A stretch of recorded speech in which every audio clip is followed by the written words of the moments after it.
da nosso conteúdo, que é de religião, pessoal do nono ano de nossa escola, tá?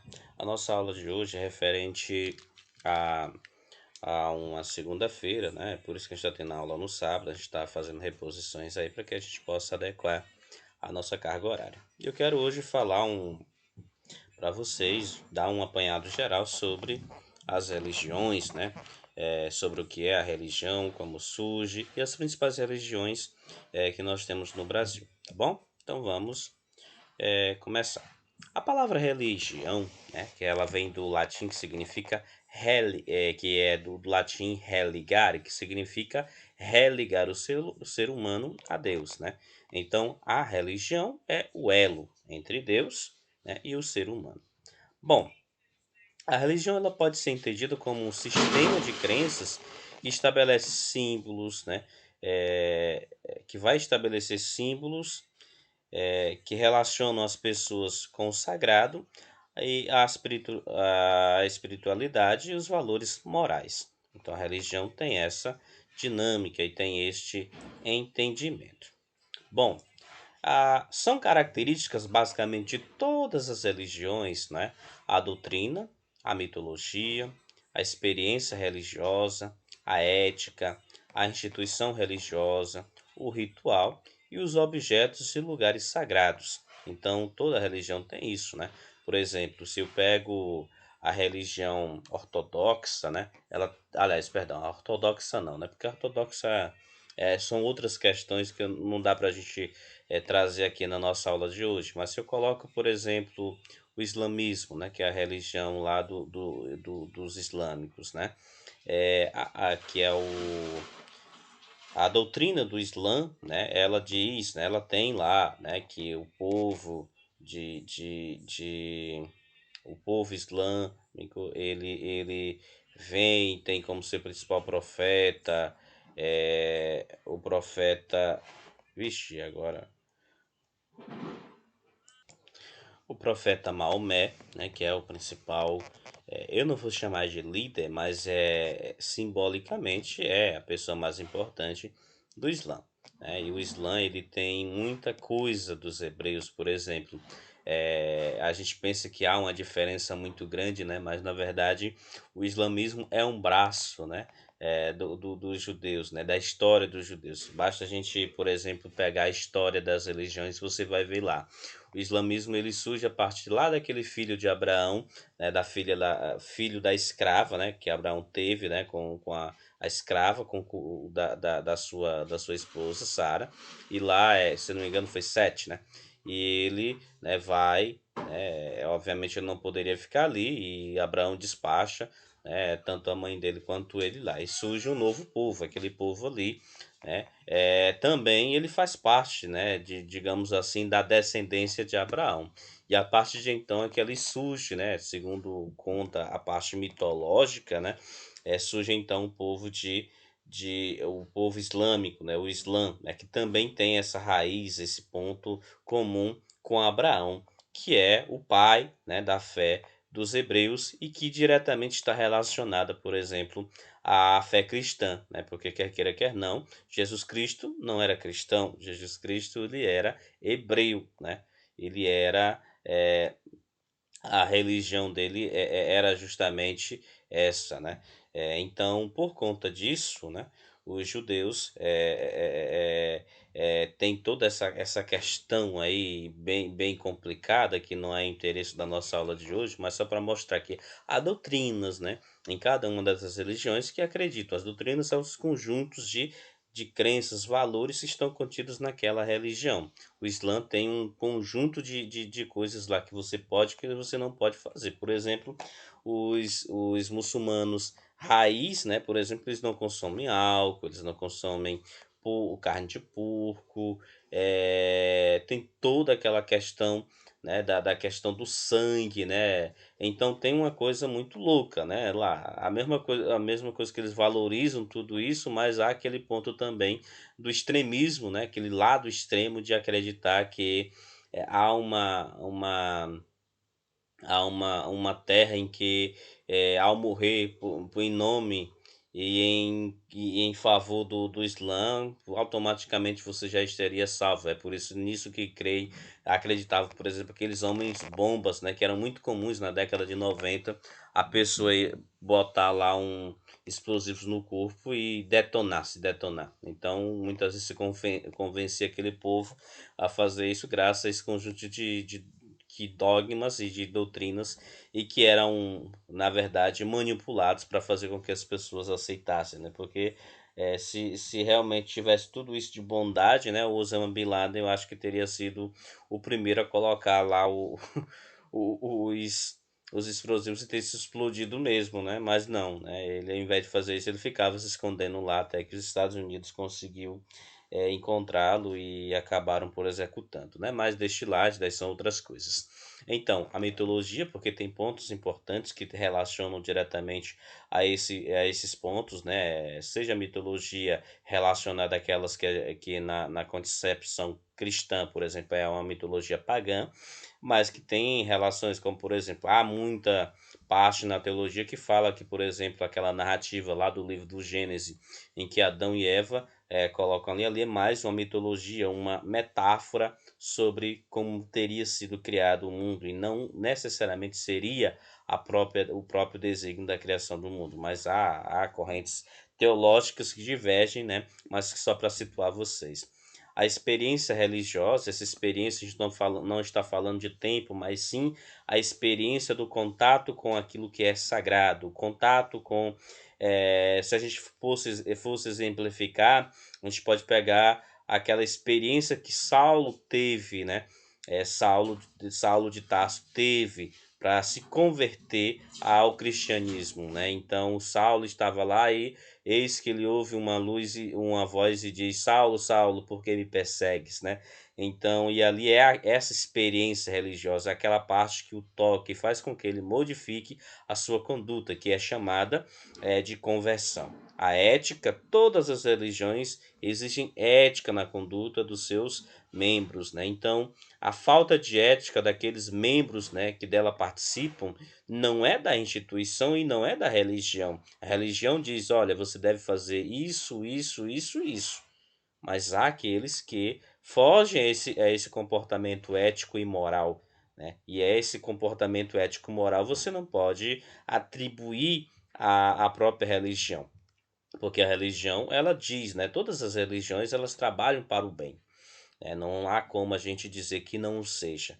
Mas há aqueles que deturpam e aqueles que insistem em desconstruir esse aspecto ético que elas trazem, que elas produzem.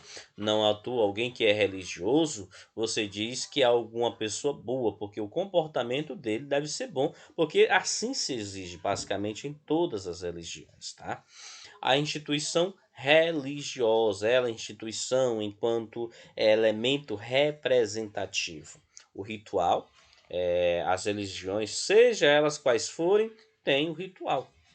Esse ritual, muita gente pega a palavra ritual e deturpa, né? Mas se você pega a Igreja Católica, a celebração da missa, ela é feita em forma de rituais, né? A consagração do pão e do vinho, né? Onde ali se transubstancia, né? O pão não mais é pão, mas sim a própria carne de Cristo, e o vinho não é mais vinho, e sim é o próprio sangue de Cristo, lembrando aquilo que ocorreu lá na quinta-feira, né? Em que ele celebra a Santa Ceia, né? E ali é dada, inclusive, a instituição daquilo que é considerado pelos católicos como o grande foco da fé, que é a Eucaristia, o Cristo vivo, né? Aliás, o Cristo, o corpo se transformado, né? Se transubstanciado em pão e vinho.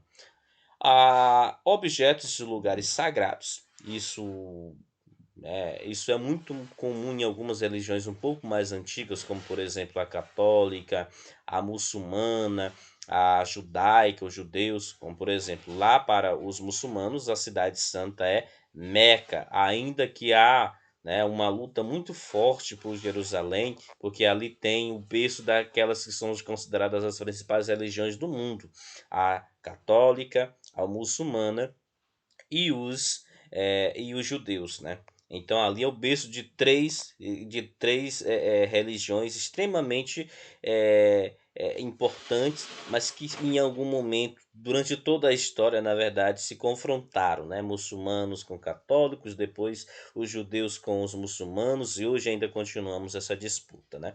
É um lugar sagrado, né? Meca é um lugar sagrado para os muçulmanos, Jerusalém é um lugar sagrado tanto para judeus quanto para cristãos, principalmente os católicos, né? Bom, as organizações religiosas, né, como elas atuam, né? Os seguidores das religiões formam comunidades organizadas e não nomeadas, e são nomeados representantes para dirigir o culto religioso. Sacerdotes, xamãs, mestres, conselheiros e outros líderes religiosos atuam numa ampla variedade de estruturas organizacionais. Assim como a história da humanidade exigiu certa organização, certa estruturas hierárquicas para que pudessem desempenhar os trabalhos, é assim com a constituição dos estados nacionais, assim ocorre também com as religiões. É preciso ter uma sequência, né, ter uma estrutura naquele organismo para que de fato as coisas possam acontecer. Se eu olho para as estruturas ali, sempre há aquele que é o cabeça, né, a quem dá uma responsabilidade maior, aí como é feita a escolha, dependendo de cada religião, essa escolha tem critérios próprios, tá? Vejamos aqui.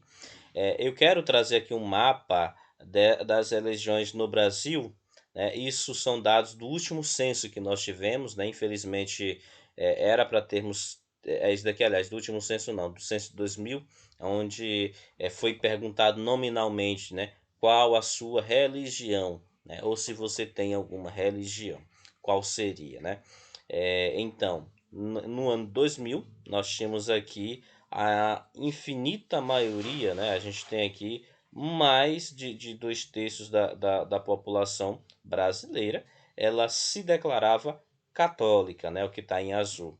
O de roxo nós tínhamos evangélicos, esses evangélicos aí encontram todas as denominações, né? Que já já a gente vai discuti-las. Aqui, essa pequena parte aqui, né? Eram as pessoas que se consideravam sem religião. Sem religião não significa necessariamente dizer que não acredita em Deus, né? Há aqueles que interpretam esse dado como se fosse os agnósticos, os ateus, e não. Diz, olha, eu não tenho religião. Mas muitas vezes, dentro desses povos que não acreditam, que não tem uma religião, mas eles acreditam em um ser superior, ou seja, em Deus, né? O agnóstico, o ateu, ele não acredita, né? Ele diz, não, não há um ser superior, não há um Deus, né? Então, isso daí é diferente. Mas continuemos aqui. Então, a variedade, e tem essa outra parte em azul que entra outras religiões. Dentro dessas outras religiões estão o Espiritismo, que na verdade o Espiritismo tem muita gente que confunde. Ela é uma religião cristã, tá? Porque eles creem em Cristo, né? Só que a diferença está em algumas meandros lá. O Chico Xavier talvez seja o maior símbolo do cristianismo, do espiritismo, né? Aí nós vamos ter as religiões de matriz africana, que a gente chama, né? Que são. Aí tem muita gente que acha que o candomblé é como se fosse a única religião de matriz africana, mas tem várias religiões de matriz africanas, tá? Aqui, lá na cidade de Codó, por exemplo, a gente tem aquele que talvez tenha sido um dos grandes representantes do candomblé brasileiro, que era o Bita do Barão, que faleceu. A gente traz só para poder mostrar e exemplificar isso a vocês, tá bom? Que é um conjunto de religiões muito interessantes, né, na constituição do nosso país. Bom, o cristianismo, sem dúvida nenhuma, é a religião mais popular do Brasil, né? E aí, quando eu falo cristianismo, eu estou falando de católicos e de evangélicos, que o termo, a terminologia mais nos livros de história que a gente coloca, que são os protestantes, né? O cristianismo, então, junto que é católicos e protestantes, né? O cristianismo teve início com a vida e o ministério, a morte, a ressurreição e a ascensão de Jesus, que os cristãos acreditam ser o Filho de Deus. Para os muçulmanos, Jesus Cristo foi um profeta. Para os judeus, ele não foi, ele foi uma pessoa, ele foi um revoltoso, né? Foi um questionador, né? Então eles não consideram nem profeta e nem filho de Deus, porque para os muçulmanos, para os judeus, por exemplo, o Messias ainda virá. E o Messias não era Jesus Cristo. Para o cristão, não. Né? Jesus Cristo em si é o Messias, é o enviado, o Filho de Deus. Né? A mensagem central da religião cristã é o amor a Deus e ao próximo, né, naquilo que Jesus Cristo resume. A fé cristã está ao alcance de de quem quer que segui-la, né, seja qual for sua condição social, financeira ou origem étnica.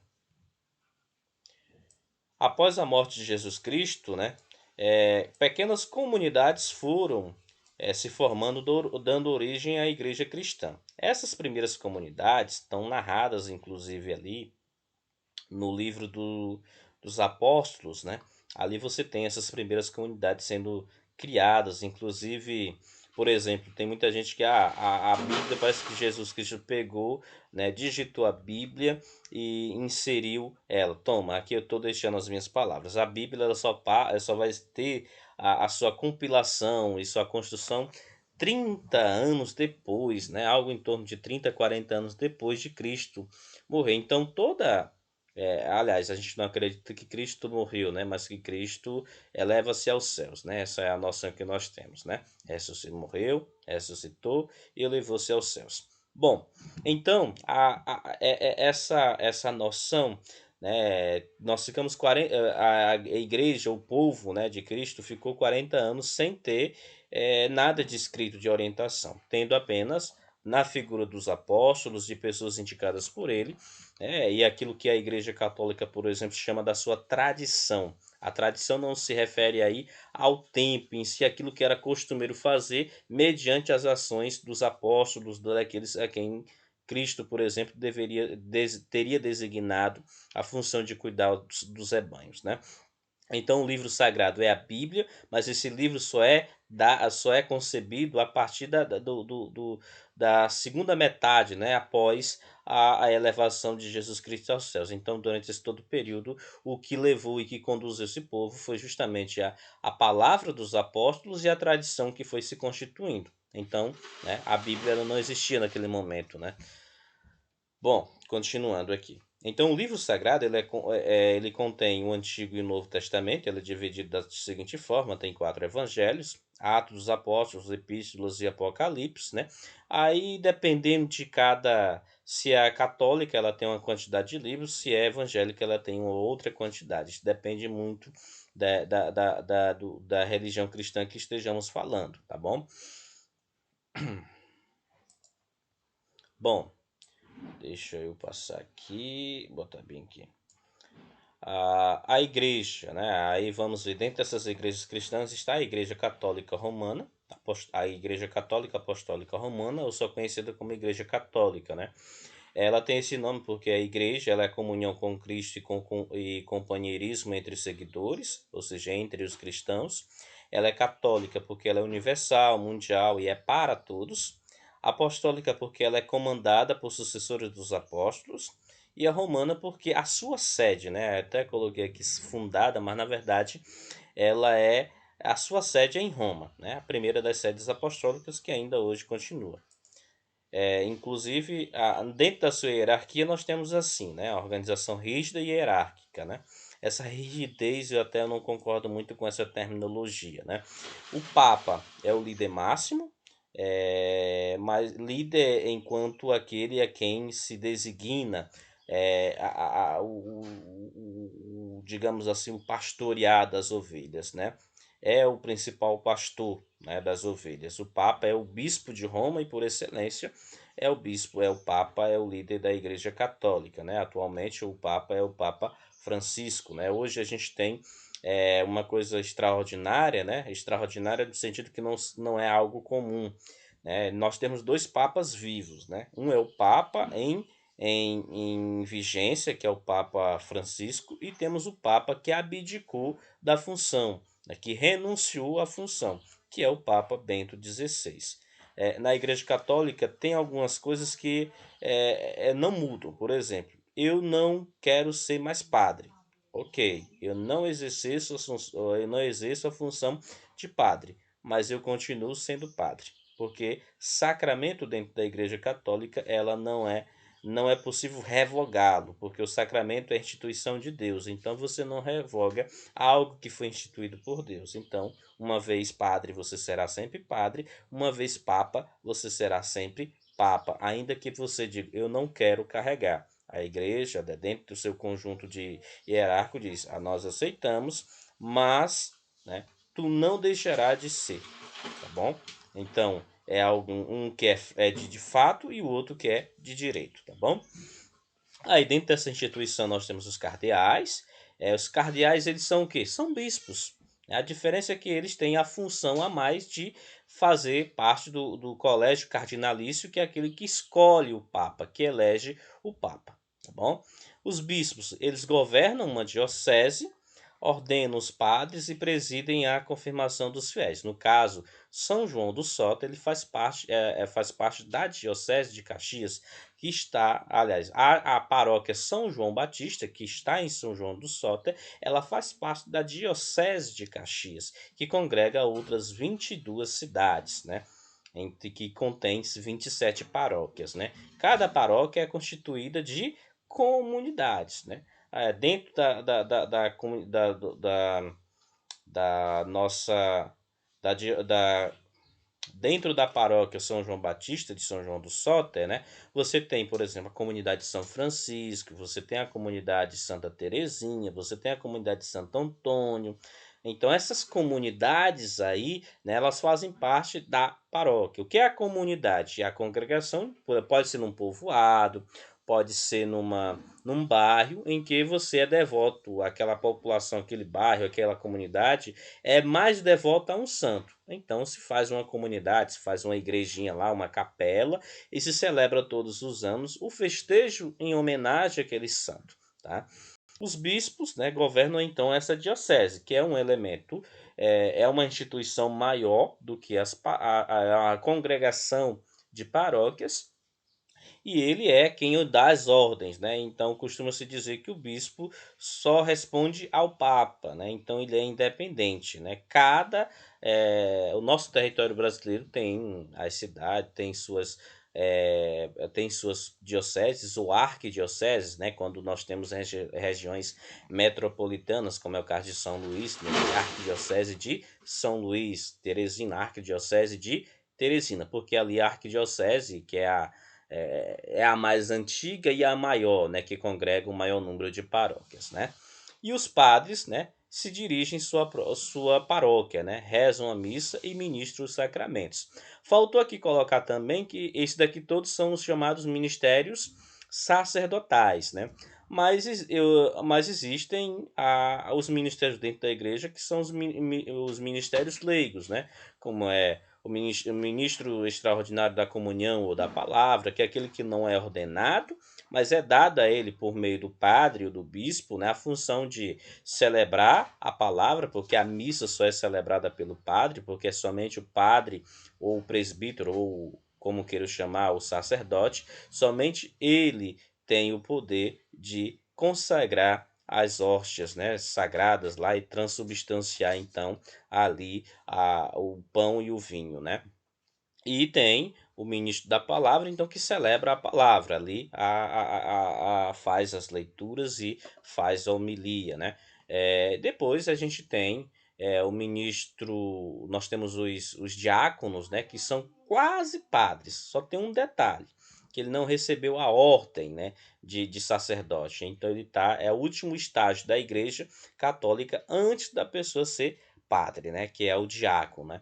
Pode ser um homem casado, né? Ou alguém que já está em preparação para poder receber o sacerdócio. Então ele tem que passar por todos esses ministérios ali. Existe o ministério do leitor, o ministério do canto, que são formas que a igreja utiliza para poder se organizar, né? Para poder bem celebrar e assim fazer aquilo que a igreja, por excelência, tem, que é de levar o evangelho e a palavra a todos que dela necessitam e a todos aqueles que ela procura, tá? Bom, na Igreja Católica, nós temos assim, o altar, né, os espaços, né, o local sagrado, nós temos o altar, as imagens de Jesus, as imagens de Nossa Senhora, de outros santos e santas. A Via Crucis, né, que é aqueles quadros que mostram, né, das 14, né, são chamadas as 14 estações da, da, da, da, da- do caminho doloroso de Jesus Cristo, né, que ele carrega a cruz, né, pelas ruas de Jerusalém, indo de um lugar a outro. Então, aquele momento ali, até o Calvário, na verdade, aquilo é chamado de Via Crucis, né, a Via da Cruz.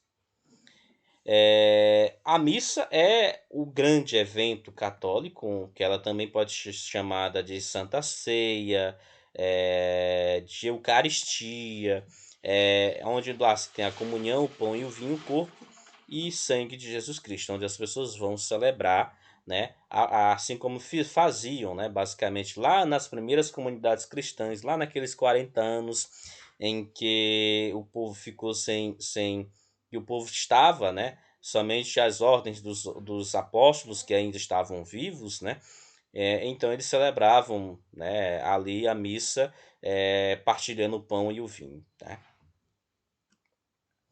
Bom, existe a igreja ortodoxa, que aí a gente vai pegar lá o ano de 1100 e pouco, né, onde há separação entre a igreja católica romana ocidental, ou seja, aquela pertencente àquela parte da Europa, sob a liderança dos papas, e as igrejas ortodoxas orientais, que se tornaram um conjunto de igrejas independentes, cada um liderada por um patriarca, que não era o papa, mas era o patriarca, né? Então existe a igreja ortodoxa russa, existe a ortodoxa daquela região, né, dali da Iugoslávia, aquela região mais acima ali, que a gente diz que é a América, a América não, né, que é a Europa, ó, do Norte, né, aquela parte oriental ali, a América, a Europa Oriental.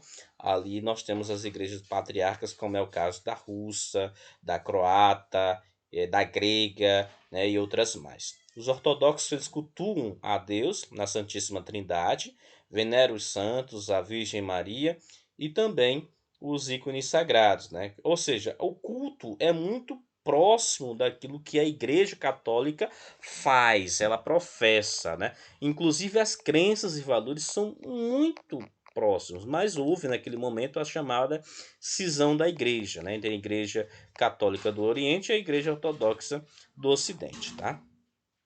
Ou a Igreja Bizantina. E mais adiante na história a gente tem um outro evento importante dentro da religião cristã, que é a chamada Reforma Protestante, colocada e endereçada aí pelo Martim Lutero, que era um monge católico, né, e que diante de certos comportamentos de homens da Igreja Católica, ele não concordava com alguns pontos, né, e ele, numa conduta, né, de desaprovação diante daquilo dali, ele fixa, na Catedral de Edimburgo, né, as chamadas 77 teses, né, em que ele coloca em que as situações a igreja tem errado. E nisso ele é expulso da igreja e surge a partir disso a, o chamado o protestantismo, né? E o protestantismo basicamente ele prega a necessidade de todos lerem a Bíblia. Aí é uma crítica, por exemplo, à igreja, porque somente os padres naquela época é que tinham a licença de pegar a Bíblia, de ler, de falar da Bíblia. E a missa era ela toda rezada em latim. Você não celebrava a missa na língua vernácula, ou seja, na língua de cada país. Então isso provocava muitos problemas em relação ao povo. Então Lutero acreditava que era preciso que o povo tivesse, manuseasse a Bíblia para que de fato pudesse ser resolvido. Isso a Igreja Católica, por exemplo, só vai fazer já no século XX. Ou seja, depois de muito tempo, depois de quase 600 anos, é que a Igreja Católica, 500 anos na verdade, é que a Igreja Católica vai trazer essa questão, no ano de 1971, né? Então ele pregava basicamente isso: a salvação pode ser obtida exclusivamente pela graça, sem precisar da intermediação de sacerdotes ou da igreja, ou seja, eu consigo a salvação por mim mesmo, por meus próprios atos, eu não preciso que a igreja autorize esta salvação. Eis o grande ponto, né, de discordância entre católicos e protestantes, porque a igreja católica acredita que a salvação ela passa pela coletividade também, e não apenas pela individualidade, tá bom? Bom, o protestantismo, né, daí surge a igreja luterana, né, em si. Na mesma época, o rei inglês Henrique surge Lutero, não, é a igreja lá da Grã-Bretanha, né, da Inglaterra. Na mesma época, o rei inglês Henrique VIII ele rompeu com o Papa e se tornou chefe da Igreja Anglicana, né, que hoje engloba diferentes tendências. A tendência mais próxima em si da Igreja Anglicana é muito a mais tradicional, ela tem muitas proximidades com a Igreja Católica, inclusive a nomeação, até bispos, os cargos basicamente são todos iguais. Aí, com o tempo, foram mudando alguns valores, né? Por exemplo, a igreja ortodoxa, aliás, a igreja anglicana, ela aceita, por exemplo, a, aceita a questão do divórcio, o padre ele não precisa ser celibatário, quer dizer, ele pode ser um homem casado para ser padre na igreja anglicana, então tem essas diferenças. Os reformadores suíços, Calvino e Zwinglio, defendiam um rompimento mais radical com o catolicismo, como no início do cristianismo. A igreja seria dirigida por uma assembleia de ministros, anciãos e o presbítero, igrejas presbiterianas, né? Os protestantes também são chamados de evangélicos, sendo considerados tradicionais. Os luteranos, anglicanos, presbiterianos, metodistas, congregacionistas, eh, menonistas, batistas, quáqueres, né? Todos isso daí são igrejas protestantes ou igrejas cristãs mais tradicionais, tá? Bom, a Bíblia, em todos os casos, tanto do protestantismo, a Bíblia ou as Escrituras é a única regra de fé e prática, né? Só a fé salva. Jesus Cristo é o único Senhor e Salvador. Só Deus pode dar a graça e perdoar. Dois sacramentos, o batismo e a Eucaristia. Só orar a Deus em nome de Jesus. Símbolos, usam a cruz vazia, velas, flores, não usam imagens.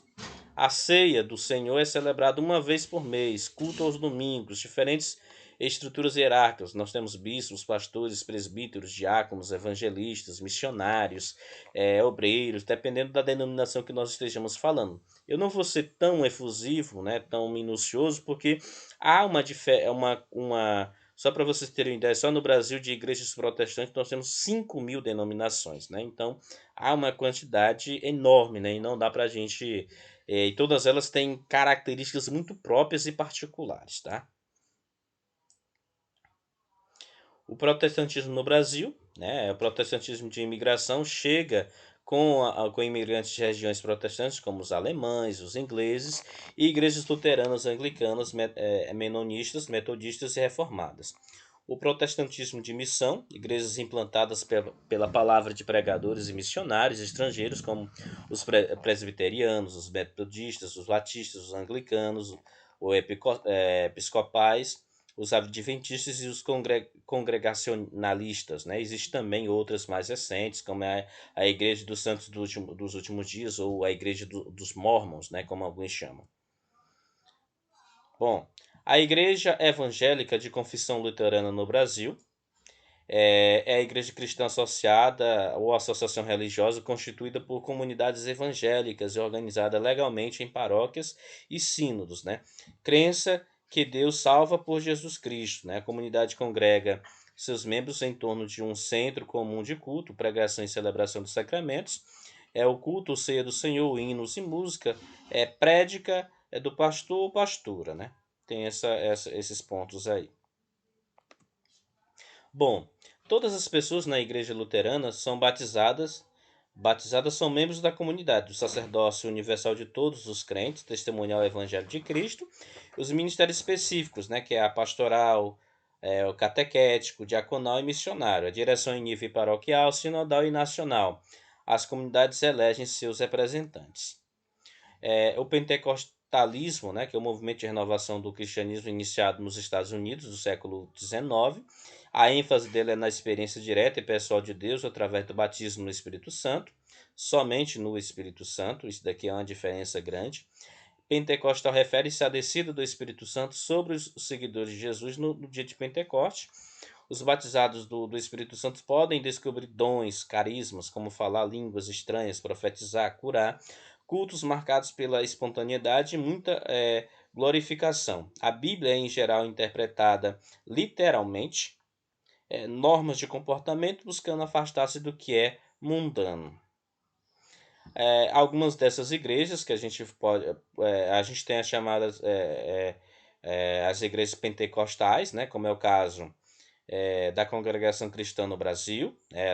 Ela surgiu em 1910, Assembleia de Deus, em 1911, a Igreja do Evangelho Quadrangular, em 1953, o Brasil para Cristo, em 1955, Deus é Amor, em 1962, a Casa da Bênção, em 1964. Então, são algumas dessas igrejas pentecostais, tá bom? São as igrejas desse quesito as mais antigas, tá?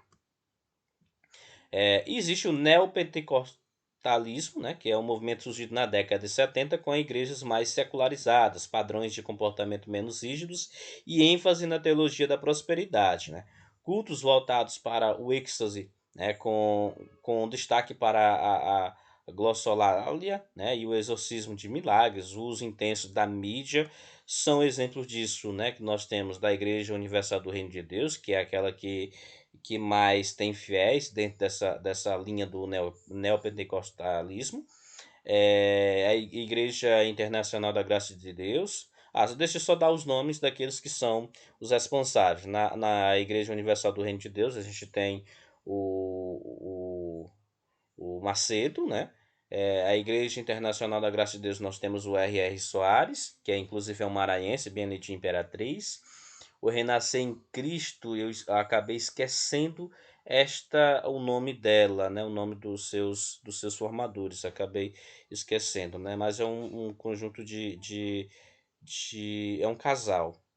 A comunidade evangélica Sara Nossa Terra, né? E então essas igrejas ali basicamente elas têm a gente tem ainda atualmente a Igreja Mundial do Poder de Deus, né? Que é ali colocada pelo aquele lá do chapéu, Valdomiro Santiago, Valdomiro, né? Pastor Valdomiro, me parece. Testemunhos de Jeová, igrejas paralelas à Reforma, né? A gente tem esse Testemunho de Jeová, em que tem milhões de membros organizados em congregações distribuídas no mundo, inclusive aqui em Caxias se tem. Enfatiza o nome de Deus, Jeová, ética puritana, difundem sua fé de porta em porta. Aquele povo que sai batendo na porta ali durante os domingos, né, a gente normalmente encontra lá, um povo, pessoas de extremo valor também. A Igreja de Jesus Cristo dos Santos do Último Dia, que são os mormons, que eu citei para vocês, fundada por Joseph Smith, né? Além da Bíblia, consideram outros livros sagrados, como o Livro de Mórmon, as doutrinas e alianças e a organização hierárquica da comunidade. Bom, existe dentro também da linha do cristianismo o espiritismo kardecista, né, que é a igreja fundada por Allan Kardec, né, no século XIX. A doutrina contida em 5 livros: o Livro dos Espíritos, o Livro dos Médiuns, o Evangelho segundo o Espiritismo, e Céu e Inferno e a Gênese, né? Considerado filosofia, ciência e religião. Os espíritas creem em um único Deus, na imortalidade da alma, na pluralidade dos mundos, na reencarnação, na comunicabilidade dos encarnados com os espíritos, né? Por isso que tem aquelas sessões espíritas. Jesus é visto como um mestre altamente evoluído. Os espíritas procuram seguir seus ensinamentos de amor e de caridade, né?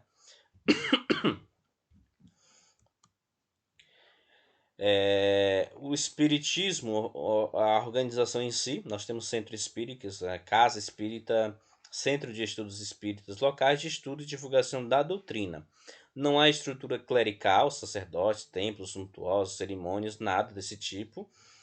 Muitos centros espíritas são filiados e orientados por federações, como a Federação Espírita do Paraná, a Sociedade Brasileira de Estudos Espíritas, o Espiritismo desenvolve um importante trabalho de ação social e de caridade, tal qual o Chico Xavier, que é um dos grandes nomes do Espiritismo brasileiro, falecido em 2002. Há aqueles, né, que, como o caso do chamado João de Deus, que antes era considerado um dos grandes nomes do Espiritismo também, mas se percebe que a sua conduta de vida não tinha nada relacionado àquilo que ele profetizava e àquilo que ele falava, né?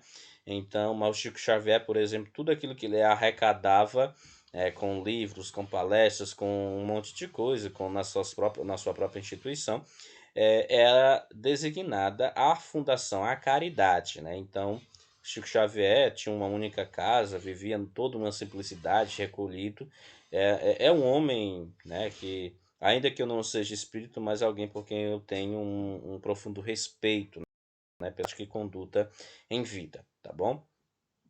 E assim a gente coloca, né? Eu espero ter trazido a vocês essa experiência, né, digamos assim, de poder conhecer ainda mais essas religiões aqui, né, que são religiões que são mais próximas de vocês, de nós, na verdade, e que independentemente em qual delas que vocês acreditam ou que vocês não acreditem em nenhuma, isso também temos essa prerrogativa na nossa lei. Cada um é livre para crer e não crer, né, em nada, né? Então, a gente tem isso disposto, né, na nossa Constituição. Mas é importante, acima de tudo, respeitar aquilo que é diferente, aquilo que não está de acordo, o que não é relacionado àquilo que eu creio, né? Mas respeitar a forma como cada um tem. Eu poderia ter citado, por exemplo, mais ainda o Candomblé, que são as religiões de matriz africana, que hoje sofrem uma profunda perseguição e uma profunda um preconceito, né, por aquilo que se coloca, né? Tanto é que tudo aqui é relacionado no sentido pejorativo, né, de dizer, macumbeiro, associando como se tivesse ou se fizesse sempre coisas ruins. E é preciso a gente ter respeito, né? Ainda que eu não acredite, ainda que eu não professe, ainda que eu creia de forma diferente, mas há pessoas sérias e pessoas que estão comprometidas com aquilo, e são religiões tão antigas quanto aquelas que eu acabei de citar a vocês, né? A católica é antiga, mas as igrejas, as crenças e valores africanos também remontam a de muito tempo, né? Então a gente tem que ter respeito, ainda que eu não tenha esta mesma crença e esse valor, porque a questão de religião é um elemento subjetivo, cada um tem a sua, e é preciso respeitar e saber que cada uma delas tem seus espaços, também devem ter seu espaço de voz, né, e de representatividade, tá bom?